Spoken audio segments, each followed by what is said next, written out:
Welcome to the Billable Mom podcast, led by attorney Cari Rinker, where we discuss working motherhood, but especially geared to professional mothers who are trying to juggle their time.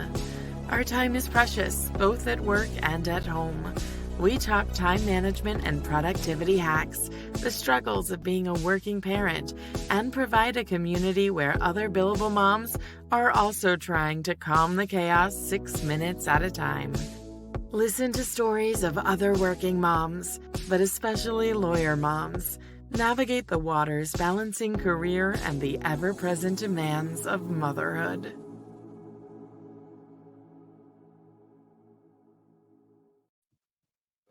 Hi, I'm Cari Rinker, and I am the Billable Mom, and I'm really excited for today's conversation. We have Stephanie Everett from Lawyerist here in the house, and I met Stephanie, I think around 2020. It was like COVID had hit and shelter in place, and I joined the Lawyerist community, and for a while, Stephanie was my coach there. So, Stephanie, why don't you introduce yourself to our listeners and give everybody a brief sort of overview on your path to becoming a professional mother? Yeah, well, so glad to be here. I'm Stephanie. I'm a lawyer, started at Big Law, because that's what I thought you were supposed to do out of law school. So I didn't know I did know there were other paths, but I thought that was the, thing to do. So started at a big law firm, had the opportunity to leave that firm with a partner and start our own small practice. It was during that time that I gave birth to my child. Um, and probably in part because of her, after a couple of years, realized that I wanted to be on a different path. And so saw an opportunity as we had built our business and lawyers were coming to me looking for advice and for help. So I made the shift to coaching lawyers, and now I help them build healthy businesses. So for those that aren't not interested or they're not aware, tell us more about specifically what Lawyerist does to help the lawyer community. Yeah, Lawyerist. We have a couple of things. So, first of all, I always tell people go to the website if you haven't been there, because there's a ton of free resources on how to build a healthy law firm. Articles you can read, free guides you can download. From there, you can also check out our podcast that we have. We have a book that's called the Small Firm Roadmap Revisited. And then if you find you need more help, we actually have a formal coaching program that community people can join. And there they get assigned a business coach, and they get to come to workshops and online events and in-person events. And that's where we're really helping people take those concepts and implementing them into their firm. So I have been a long time listener and fan of the podcast well in advance of me joining the Lawyerist community. And I actually read the Small Firm Roadmap before, joining Lawyerist. And I remember my paralegal saw this book and she goes, "Oh, I want this book. I've been wanting to read this book." And, and I basically told her, "Well, I'm joining the Lawyerist community." And it was like, she was almost sort of starstruck that was happening. So it was a great resource. I feel for the lawyer community. And I just wanted to state, although, I think that you and the other coaches on the Lawyerist team are phenomenal, I almost feel like the Lawyerists or the lab's secret sauce is really the other lawyers that are part of the program, right? And so if you want to speak a little bit about that. Yeah, for sure. I've worked in one-on-one with a coach myself. I've also been a part of coaching communities, specifically for coaches. I know that sounds crazy, but I was in a program that of business coaches, and for sure, from my experience too, having a coach is great, and having that person that you can talk to and can help you with accountability, and all those things. But really, there's something magic that happens when you get a group of people together in a different environment. This isn't like going to your bar associations or, other networking events where everyone's trying to kind of put on their happy face and show that they're great and try to get business. This is really a place where people can come together and say, "Hey, I'm struggling with this." And other people say, "Yeah, I actually have been struggling with that too." I was struggling with it 6 months ago, and here's how I solved it. And I think that is what's so great about what we've built and the people who come to the community, because they're just really willing to have those conversations and engage in this. Running a business is hard, as you know, be doing it as a mom, as a parent, and a partner, a spouse. There's all kinds of levels. And we have a lot of people in the community who are married to someone who's helping them run their firm, and that adds another level of dynamics to the relationships. So it's just, I always think it's great when we can have that network of people that we can talk to about different things that are happening, including like where you're struggling with your business or maybe even your life, because I think they all kind of just cross over. Yeah, absolutely. So to shift gears a little bit, Stephanie, I know that you alluded to this before. It sounds like that you had basically your own small law firm when you had your first child. So do you want to talk a little bit about what you did to sort of navigate that transition to motherhood? And then maybe if you could roll back the clock and do it differently, what would you do? Oh, I would do everything differently. I feel like my story is the story of what not to do. And it's probably a lot of the reason why I try to work with lawyers now, because when I had Abigail, I didn't know what I was doing, obviously, but I didn't even realize there were other paths out there.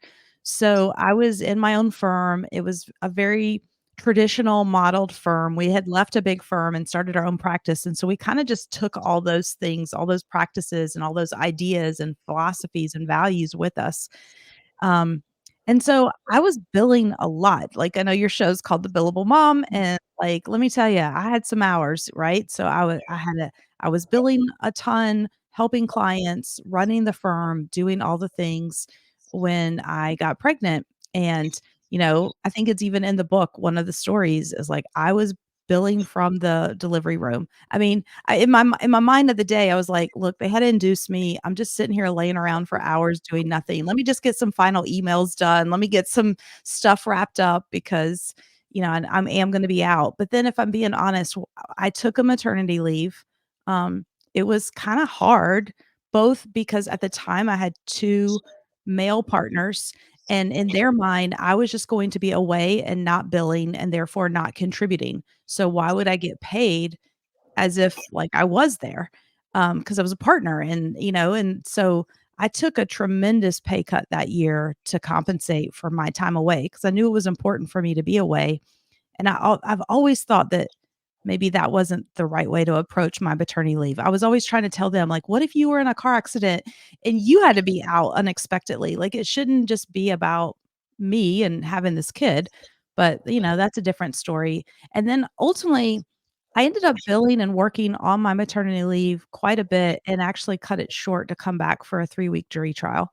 So I feel like a lot of that time in my life is definitely a model of like maybe don't do that. I mean, honestly, to hear that, and there's so many pieces of that resonate with me. It's almost like a trauma that I feel like that working women, lawyer or not lawyer, that go through is, you're going through this big transition. You don't really feel like people around you are completely understanding. I mean, I'm not going to sit here and say that judges didn't give me the courtesy continuances and things along those lines. But then, I also felt like I was annoying people around me. Like I was annoying the court. I was annoying opposing counsels. Things were getting delayed. And, what advice would you give to other women, lawyers or not, who are sort of navigating that? I think one is like we need to talk to each other about this because like you're right. Like I always tell people I weaned from breastfeeding Abigail because I had that 3-week jury trial. Like we just naturally during that time, you can't really stop in the middle of a jury trial and be like, "Hey, judge, can I go pump? Let me like because leave all the jurors sitting there waiting for us." Like that was unheard of. And maybe, obviously she's 13 now. So I'm hopeful that maybe things have gotten a little better, but I think we need to talk about it more just to start because I didn't think there were any alternatives. I thought like I'm trying to play in this, quote unquote man's world. Let's just kind of be honest. So I just need to take all this stuff that's happening to me and try to put it aside or deal with it and, minimize it so that I can keep going. And I don't think that's the healthy way. So first of all, is I think we need to have a lot more conversations and try to get some changes. There are a lot of changes that we need to do, obviously, but we need to start with even just identifying because I don't think we all appreciate like we all have these stories, but we thought like I kind of thought I was the only one maybe doing this crazy stuff. I know, I know. And it sounds like at the time you were doing litigation. I've sort of had like this love-hate relationship with litigation during this chapter of my life. I decided to shut it off after I had my son. And then for financial reasons, I was like, maybe I should just let this in. It's a bunch of billable work. And then I'm regretting that decision. I've decided to shut it off again. And so I guess what would you say to women, female litigators who are sort of struggling with this decision? Yeah, look, I don't have a magic answer here. It is tough because the problem with litigation, as you know, is you're a little bit on the court schedule and it's really hard. And you're right, like judges just for a lot of reasons. I mean, I don't blame them entirely for why they aren't as flexible as they could be. I do hope the pandemic has shown I've seen where judges are starting to embrace virtual hearings and motions more. Um, I think that's a good thing. I think that was a good thing anyway. It was something I was advocating before the pandemic, especially like as you, I think you're in a more rural area too. You might have to drive a long way just for like a 15-minute status conference. That's a waste of everyone's time. And the client doesn't want to pay you to drive an hour for 15 minutes. So being able to do those online is is a huge equalizer, right? And that allows us to show up differently. So one, we need to keep advocating for those kind of opportunities when we don't have to be in person for something. There's a lot of reasons why the virtual hearings and status conferences are a good thing. Um, I think there are some things and I know we're going to talk about alternative billing, structures, and maybe there are ways to kind of rethink and structure our fees that incentivize some different how we show up and how we deliver services for our clients. And I think that goes to litigation as well. Um, Maybe the other kind of place I would switch to is to not be afraid to ask for help at home. Mhm. I mean, I'm sure we'll talk about this, but a conversation that my husband and I've had recently, like in the last year, that we're now trying to put in place is my career is requiring me to travel more. And I'm, like on cross the country trips for days at a time, which I enjoy doing. And we really had a hard conversation within the last 12 months of he was like, I don't want to just hire somebody to come and do all the sports and do all the after school because my kid's older now. We're at 13, right? So she's pretty self sufficient in school, but there's still a lot of activities to keep up with. And I was like, maybe we should just hire someone. And he was like, I don't want to hire someone. So we're trying to change his work life so that Mhm. he can be that role. And he's basically said, I'm willing, like it makes sense for you to go do this. You have more earning potential, you love it, you're really great at what you do, and let me shift my role at home so that I can be the primary person at home to take care of her and cook and all the other things. And I think that's great. And I think that that's a conversation. And what's weird is the only person I was worried about saying that to is my dad. And how, like, I know I'll talk to my therapist about it later, but right, like this idea that like, oh, I'm worried that my dad's going to be judgmental, that my husband's going to basically like stay at home. But that's a decision that we're making for our family, so there's nothing wrong with it. My thinking about my dad is what's wrong. Yeah, I love that. So I know that Abigail is older, Yeah. and I know that you're kind of talking a little bit about childcare there. But early on, how did you navigate, childcare? Were you in an urban community or a rural community, or what? How did you make decisions there? Yeah, we were fortunate. We were in the city. When we first started, we were on like wait lists for daycare kind of options. And so I lucked out that I had a sister-in-law that had graduated from college and was sort of struggling to find her way. And I was like, hey, do you want to be my full-time nanny for a while you figure this out? And it turned out she kind of liked it and was like, yeah, this is pretty easy. So we brought her in for the first couple of years and she really did that until we all realized it was probably time for a lot of reasons for that to end. We had an au pair from Germany come and live with us for a year. We saw her last year, so we've stayed in touch, and that was a really great, amazing experience for us. Not our first au pair, but our second. We had one for like 2 weeks, and we had to make a switch. So that does happen too. Um, and then we were in Montessori schools, and which they take them pretty young, and so I always say that Montessori like potty trained my kid. I have no problem saying that. It was awesome. They did a great job. I didn't have to deal with it. And then eventually, once we got to school age, I mean, if there was a before care and after care program, we've been in all of them. And really up until a couple of years ago, when now we're at middle school in the bus, or when we got to a situation, we got to a new school when we moved, um, and the bus now is on a schedule that basically drops her off at 4:30, and now I work from home. But up until a couple of years ago, I've been in every aftercare, before care, and during the summer camps. I mean, you name it. We had every week I had different camps lined up because I'm working, and even working from home, I think people think, oh, well, like I'm like, no, you cannot be a full time caregiver and full time worker. Like you cannot do both. So even one summer during the pandemic, I was working from home, and it was pandemic, so there wasn't a lot of options.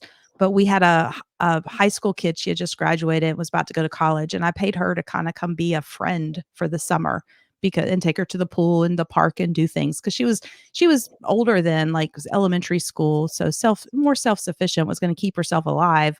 But it felt like a long day to just say go hang out for all day and figure out what you're going to do. Yeah, absolutely. Hey, Stephanie, I'm curious on how you've navigated work life separation. I know that there's no magic bullet here and everybody kind of figures out for themselves what works, but how did you navigate this? I don't know that I'm always winning at this, but what I try to do is be present when I'm with my family and be present when I'm at work. And I don't feel bad about working and I've owned businesses like in a way I'm very proud of that because I feel like it shows her a path. Like I've always tried to be a strong woman for her. To me, that's really important that I show her this role model that I can be. Um, I failed at it at times, like, I did we talk about it in the book. I think I billed 9 hours from the Magic Kingdom once. That is terrible. It was, and that's what I did. Um, and that was actually part of the time when I made my switch into coaching because my husband looked at me and he was like, "Are you ever gonna take a vacation and be present with us?" And that really hit me because I mean, here I am, like, trying to prepare they put a hearing on our calendar for the day after we got back from Disney, so it wasn't like I had planned it, and it wasn't part of my leave of it wasn't part of my leave because as you know, when it comes that but there's a lot of prep to do, so um, when he said that to me, like, "Are you ever gonna be present on a vacation with us?" I was like, "Oh, man," and I was like, "Not with the job I have today." Like, Right. I think it is possible for lawyers to do it, but I wasn't in a situation where it was going to happen. I knew I needed to make a pretty drastic change and leave the practice I was in because I was not going to be able to go and recreate boundaries in that situation. I just wasn't, and it took me a while to kinda really just say that that's just what it is. That's what that firm expected. And, I can go in and I could try to say, well, I want to work part time or I want to leave at this time or whatever I could have said. I just don't think it would have worked in that environment at that time. Maybe today it would be different, but there it wasn't. So I needed to make a big shift. And that's when I did. So when I did shift, I still worked and I worked a lot, but I try to really be present, phones away, and we're gonna have dedicated family time so that when we're together, like, that's what we're doing. Yeah, that's great advice. I mean, just yesterday, I took a half a day off and I took my kids to the show. They did like live, like James and the Giant Peach, and it was fantastic. And I felt all there. But then I get to the office and I lost a half a day and I just felt like this overwhelming amount of stress. And so I guess what would you tell women like me that are trying to leave early and take their kids to the beach in the summer or do this and that, but then at the same time, there's just an overwhelming amount of work to do. Yeah. I mean, we're not superhumans. Like, Mhm. maybe part of the answer is, like, give ourselves a break. And it's interesting, I just had a guest on our podcast, and he talked about, his book is called Laziness Does Not Exist, which I really struggled with for a while because, like, I think you're like me, like, we're high achievers and performers, and we gotta do things, and we get kinda trapped. So, to the extent that you can, give yourself permission to be away, then I think that's really important to do. And I think the challenge is, and this is hard, like what I'm about to say is not easy, but necessary, is to set up businesses and structures that support the life you want to live. So, it's important for you in your mind to have that flexibility and to be able to go and do things with the kids and whatnot. So let's take that goal and let's create a business and a business model that will support that, um, to the extent you can. And I know, not everyone has the privilege of doing that. Um, but if you can, that makes it a lot easier, I think. And I think that's excellent exercise. And I remember my very first, I think, session that I had with you, my coaching session, you wanted me to basically think through what my ideal day looks like, what do I want my life look like? And I think kind of work backwards from there, right? Develop a law practice that like supports that vision. And I have to tell you, I think it's easier said than done. I mean, I feel like a lot of women and achievers, like we just kind of do, right, instead of thinking about like what it is that we really want. So I don't know what advice would you give to working parents who don't even know where to even, like, where's the dream, where's the goal? Yeah. Um, I mean, we do sometimes lose sight of it because we're so busy. Mhm. So if you can, take a few days off, go somewhere that inspires you, go somewhere beautiful, go, whether that be the beach or the mountains or a field or just your local park, go somewhere outside of a computer and give yourself a little space to daydream. What does an ideal life look like? What elements of that are important?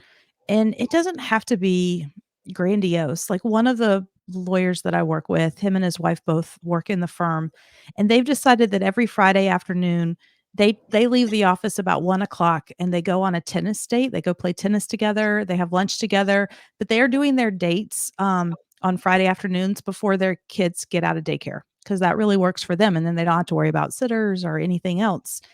So they've now built that into their firm structure where they're allowed to have that time. Um, and that's really cool. Like that's just an example of how like it feels hard. I know. And I know it's when I say it, it sounds very easy.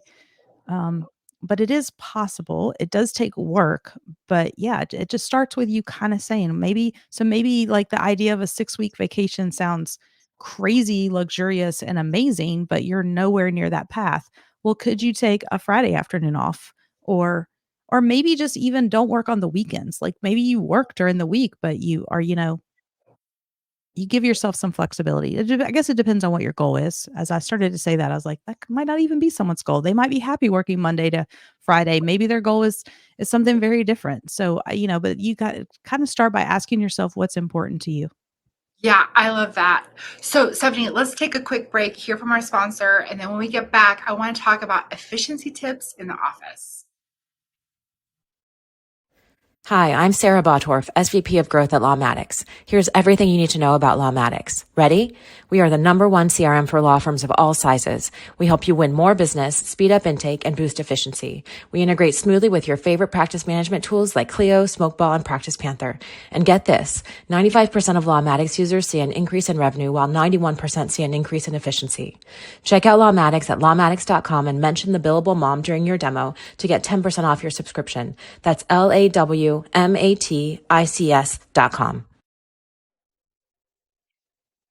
All right, Stephanie. So I feel like in this era of my life, time at the office feels more precious than ever, right? Like every hour that I have, I'm trying to get as much done and be as efficient as possible.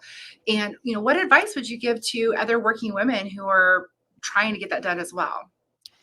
Yeah, a couple of just quick things I always tell people is one, get out of your inbox. So a lot of people come in, open up their Outlook, and that's where they live all day and they kind of just hang out there and do some tasks. You can't multitask. It's actually not possible. The research shows us that your brain isn't able to do the two cognitive tasks at once. And so it just switches back and forth. But in switching, it slows down.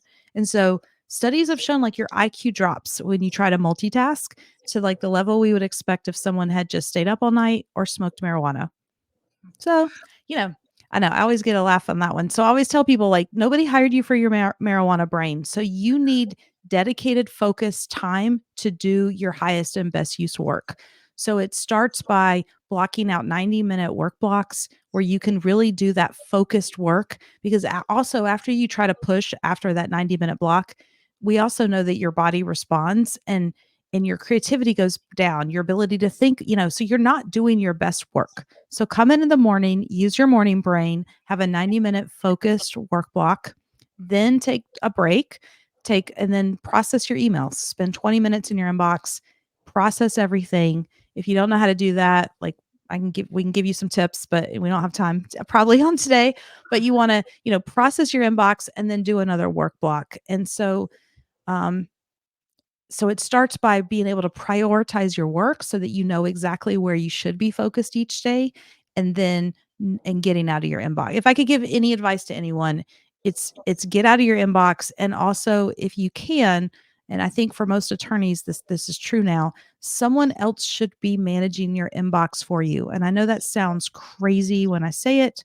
but it's true. Like somebody else can process that for you so that you're only coming in if you most lawyers have some kind of an assistant or now VAs are becoming even more popular and easy. Having somebody else process so that when you're coming in, you're only looking at those messages that really need your attention so that you can handle them. Yeah, I love all of that. So I don't know who said this quote, but one of my favorite quotes is that if you want somebody else to tell you what to do, check your email.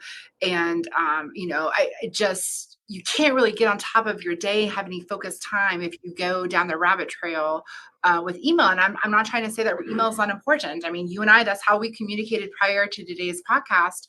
But it can't be how we dictate our day.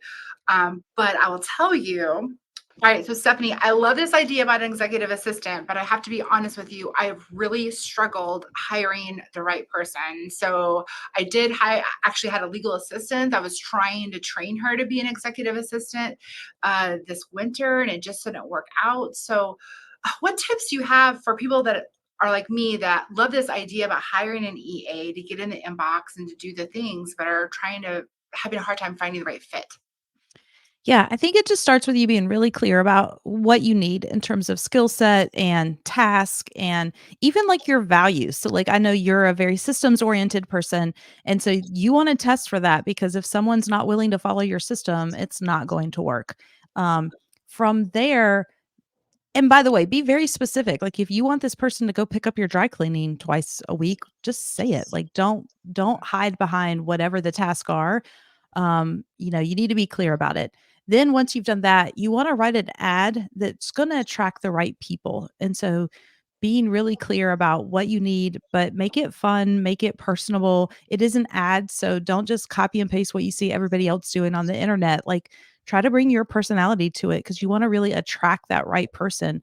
So I mean, I've written in job ads for law firms before, that the person that the law firm, this one firm, they all cursed like sailors. And so we put that in the ad. And then when the person applied, they were like, I found my people. I curse too. Right. Like, so you can have some fun with it, but then really make sure you're going to try to interview and then it doesn't stop there. Obviously you have to train them and just keep at it. Don't give up. Not everybody gets it right the first time. I mean, the first time I hired a personal assistant for me here at my house, it was a great fit, but then it just didn't work because of schedules and travel and all these things. And so, don't give up, just keep at it. All right, that's good advice. So something else that I've really struggled with is time blocking. So I try to have focused time that I'm calendaring and I have time for meetings and phone calls. I cannot seem to either get myself and my staff to adhere to these rules because, court appearances and like, oh, we need to schedule this deposition, or let's just squeeze this person in here. And I'm at fault with it too. So I guess what advice would you give to struggling entrepreneurs who are trying to figure out time blocking but also just adhering to it? Yeah. One is you got to be a little realistic with your schedule. So maybe you do have days in the month that you're going to set aside for depositions, or obviously court hearings are harder because you don't have as much control over those. Um, The other thing I recommend for people, I know a lot of times what seems to come up are the unexpected, the unplanned things, like the fires that aren't really fires, but we think they are. So I know a lot of people have had success with blocking an hour or two in the afternoon to deal with the unexpected things of the day. And you just, when that thing comes in and and tries to derail you, you're like, nope, I'm going to set that aside because I know I have time at 3 o'clock to deal with that or whatever it is. And you have to so you have to personally be a little diligent and stay on top of it. And then in terms of your team, again, reinforce it with them. Sometimes I like to gamify things. I think people love games. Maybe I just love games. I'm very competitive. So I've done things in the past where I've been like, give yourself a mark every time you thought about interrupting me but didn't. And, Ooh. and so the person who interrupts me the least at the end of the week gets a Starbucks gift card or something silly, right? And when I had a physical office, I actually would put a piece of paper on my office door so they could come and like give themselves a little check mark for I thought about interrupting you and I didn't. And it sounds silly, but it's just kind of reinforcing that idea of like, hey, sometimes I need focused work. And it's not that I don't have an open door and I'm not available to answer your questions, but I do need this block of time to get these things done. Yeah, absolutely. So to shift gears from the office to the home, so I'm curious, Stephanie, do you have any tips for just organizational stuff at home? I mean, I feel like for me, I'm like drowning in like kids stuff, everywhere I go, toys and everything else. So, what are your suggestions there? Yeah, less is more. When they're little, like yours are, after the holidays, I would totally take some toys and put them away because they don't even know that they got them, and then I can bring them back out like in a couple of months and recycle because kids kind of get bored with stuff. So in terms of just managing physical things, I think that's great. Um, then there's just all the duties, all the things of the day. And so we have a huge family calendar, planning calendar. So I can find the name of it if you're interested, and you can maybe share it with your Is audience in it the a, show notes. is it a physical calendar or Mhm. is it a digital calendar? No, it's physical. It's like right there. I can see it. You, Nice, you want nice. me to you want me to get it? To tell the No, name? Okay. it's okay. I think like I'll putting just pen and paper to things that can actually be quite cathartic and everyone can kind of internalize what's happening too. Yeah, so we have a family meeting every Sunday night. Um, I'll go ahead and tell you that my kid hates it, but we make her struggle through it. And it's a time for us to look forward, like what's going on this week. Oh, we have soccer practice this night and chorus, whatever, whatever the things are. It's a chance for me and my husband to get on the same page. We meal plan during that same time. And we also assign who's going to be responsible for which dinners. So we just really kind of get our logistics for the family out and then in one place. And we use a physical calendar. I think I like writing, so it's kind of fun. Actually, we make our Abigail's old enough now that she takes the notes in the meeting. That's her job, so she has to fill everything out. Um, but obviously, you could do it online. We also use our work calendars and invite each other to all these meetings. So it's a Mhm. mess. I mean, there's a lot going on, but I think having that logistical meeting has been really helpful for us. Yeah, that's great advice. So, Stephanie, and I talked about this in the first episode of the Billable Mom, and to be completely transparent, in this phase of my life as a business owner, it is I have struggled financially. You can actually look at my books, and the month that I had my son, my gross revenues that month plummeted, right? Because I was trying not to work, and like everybody in my staff was also being inefficient as well. And since then, I've just struggle to find my way here and to have things be sort of a well-oiled machine. I mean, I think it's illustrative to me because I now can see that my law practice was built on my personal time, right? And so when I have less time, it's like I feel like I have like a house of cards. So I guess what advice would you give to women like myself, lawyers or not, business owners who are trying to find their balance financially after having kids? Yeah. I mean, let's just acknowledge that it is hard. And so you're not alone and it's a struggle. I think the more that you can set up businesses that aren't tied to the billable hour, as you know, that's a thing. My personal mission in life is to kill the billable hour for law firms because it's a terrible way. It's just a terrible way all around for us to value ourselves. And the less we can trade time for money, the better it will be. And especially today with all the efficiency tools we're seeing, I mean, the AI capabilities aren't going to stop. It's just going to get better. So if you are, but if you're valuing the time, nobody cares how long you spend doing anything. They're paying for a solution, they're paying for an answer. And so the more we can set up our businesses to do that and then drive efficiency so we can deliver those answers and solutions in less time, obviously the easier it will be. I think there's also tremendous opportunities today to create more of that passive income coming in. And that also takes work. But even with our law firms, you have to sometimes think a little creatively about what it is you value. It's actually, I think, what I love most about being a coach. I love those conversations. I love helping lawyers think about, like, you have a lot of value to add to the world, but we've been trained to think in this tunnel for so long that sometimes it's hard to think, what else could we possibly do? And I love doing that because then we unlock some things. And so maybe there's ways to even offset some of your income by having other offerings that you can offer on the side that don't even require as much, for you to do. And they're just bringing money in. Yeah, that's awesome advice. So, I personally have really struggled with flat fees. I did a financial analysis about a year ago, and I was losing money on all of my flat fee stuff, estate planning, prenuptial agreements, and the list can go on and on. So clearly, I either need to increase my rates or I need to get a whole lot more efficient, probably both. And, I guess, what advice do you give to working women who are also struggling with flat fees? Like, how do I know what to even charge?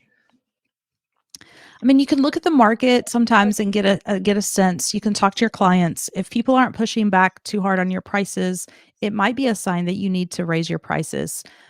So for sure, you want to look at the revenue side, and then you want to really drive hard on that efficiency side and the expense side, and see. I mean, again, I mean, some of the AI tools and things that we're doing, there's a way to automate the estate plans. Again, it's an investment on the front end, and sometimes that can keep us from acting. But then the payoff on it long term can be really great because now if you can, whip those things out very quickly, then obviously you'll see that benefit. Um, so it's good to take an analysis. I mean, if nothing else, this doesn't have to be complicated. People ask me, is there software or whatever? And I'm like, get some post-it notes, get a whiteboard, and just like get a wall and map out, what do you do from start to finish? What does this service look like? Are you scoping it right? Are you offering too much for what you're charging? Because that's another trap that lawyers have made historically for I mean forever, is we only sell people, Lamborghinis. Like, we don't know how to sell them anything less. But in today's world, there is the ability to do less because we know that you can carve out parts, you can offer discrete pieces of help. So it might just be looking at it holistically, both in terms of like how you get work done, but also what are you offering? How did you scope it and how did you price it? That's good advice. So to close, Stephanie, I'm curious if there are, what are your mom hacks? Like, what are the tools, the books, the products that have helped you as a working parent? Yeah. Thank goodness you prepped me for this. I know that when she was little, I had lots that I would relied on, but now I'm in a different phase of life. So maybe if there's some moms out there that are also in the tween teen stage that are feeling me. So if you got the younger kids, these may not be as relevant, but what a couple of things I've really loved. One is we got her a pinwheel phone. It is a phone on lockdown, you guys. I can control it all. I can make it a paperweight in seconds. I control every contact. She doesn't have internet access. I control all the apps. Like, kids these days are getting electronics way too early. So this was a way for us to give her some, get a little bit of that freedom and flexibility and be able to also message us when she's out running around the neighborhood. But like, they don't need smartphones at 10 or whatever. So this is a great solution. And then a book that I have found to be amazing is called 14 Talks by Age 14. And it's by Michelle Acard. And it does a great job, especially if you have that when you're in those middle school years, you guys, it's a whole nother level. Like I thought toddler was bad, and then elementary, you kind of breeze through, and then you hit this middle school phase. So you really need another support group when you get to that. And this book really helped me understand what was happening physically and emotionally and in her brain, but then also gave us really good tips of how to like have conversations. And it has been a real game changer for us. And I know lots of other moms, since I've recommended it, have told me like, oh, thank you for sending me that. So That's great. So Stephanie, how can our listeners contact you? yeah, hit me up anytime at Stephanie@lawyerist.com, lawyerist.com, or you can head to the website lawyerist.com and you'll find me there. I so appreciate your time today. Thank you for coming to the podcast, Stephanie. Thank you. Thank you for listening to another episode of The Billable Mom. At The Billable Mom, we don't pretend to have the answers, but instead have all the questions. Please find us on social media and join the conversation at The Billable Mom on Instagram, Facebook, Twitter, X, Pinterest, and YouTube. We also have a Facebook group where like-minded billable moms find solidarity and provide a resource to one another. You can learn more about The Billable Mom and our picks for juggling work and motherhood at www.thebillablemom.com. You can also connect with Cari Rinker directly on social media at Cari Rinker. Until next time, let's calm the chaos 6 minutes at a time.